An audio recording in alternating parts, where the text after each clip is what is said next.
This last year has felt like a never-ending onslaught of attacks against the Second Amendment. Now, if you look at me, you can obviously tell how tired I am from all this fighting we've been doing. Now, here's the thing. We've been winning. Hi, I'm Ben, and you're watching the Minuteman Moment. First, I gotta thank each and every one of you gun rights activists out there for all of your support.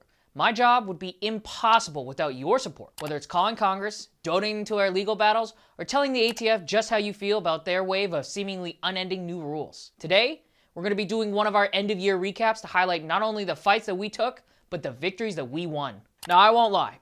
2023 has been the boldest that Biden and his loyal anti-gunners have ever been. It's a never-ending battle on your natural right to self-defense. But with your support, Gun Owners of America has proudly held the front line and taken back your liberty from these anti-gun tyrants. Your grassroots activism has fueled multiple huge pro-gun victories recently. First, we obviously have to mention the ATF's pistol brace rule and their new engaged in the business rule. Earlier this year, GOA and its members were instrumental in passing Representative Andrew Clyde's HJ Res 44, which told ATF that their rule did not have the support of Congress, but also that Republicans and Democrats are against it. Now, unfortunately, while it did not pass in the Senate thanks to Chuck Schumer and his cronies, passing the House is still a major signal to the agency and the courts that this rule is not constitutional. In more recent news, GOA members absolutely destroyed the ATF's new Universal Registration Check rule with over 85,000 comments. This completely smashed our previous record by more than 20,000 comments. But it hasn't all been fights against the ATF.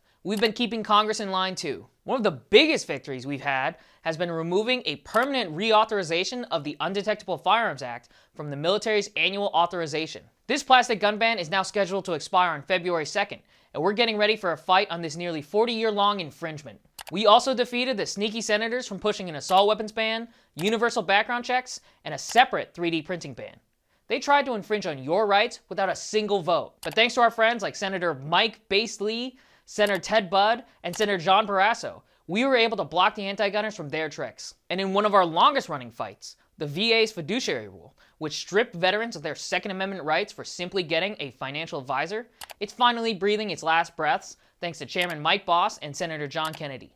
If you want to learn more about this issue, check out this episode of the Minuteman Moment. We've also been kicking the antis up, down, and sideways in the courts. We won a major victory in Oregon, where the judge granted a permanent injunction against Oregon's ballot measure 114, which imposed fingerprinting, registration, and magazine bans. We're also setting the stage to win a big fight in the post-Bruin legal landscape, getting the courts to actually hold true to the Supreme Court's decision. Our New York case, Antonyuk versus Hochul, won a partial yet significant victory. Earlier in December, a federal circuit court confirmed an injunction against some portion of New York's unconstitutional concealed carry law. This law would severely restrict where gun owners can carry firearms in public and allow the government to monitor concealed carry permit applicants' social media history. If New York's law is allowed to stand, other anti-gun cities and states will quickly follow New York's lead by making nearly all public places off limits to concealed carry. That's why it's so vital that we win a complete victory in this case. That's why GOA will be appealing the ruling to either the full Second Circuit Court of Appeals or straight to the US Supreme Court. We've also been suing and winning against the ATF's new zero-tolerance policy, which we leaked earlier this year. GOA has been holding the front line against these draconian new rules that punish your local gun stores for mistakes as small and innocent as writing the wrong number in their records. Now, I didn't get to talk about all of our victories in this video. Otherwise, I would have had to been hooked up to an IV drip of blackout coffee. But be sure to stay up to date with all of GOA's fights and wins by subscribing to this channel and following all of our social medias. Now, thank you for a great 2023. Here's to us in 2024, continuing the fights for our rights.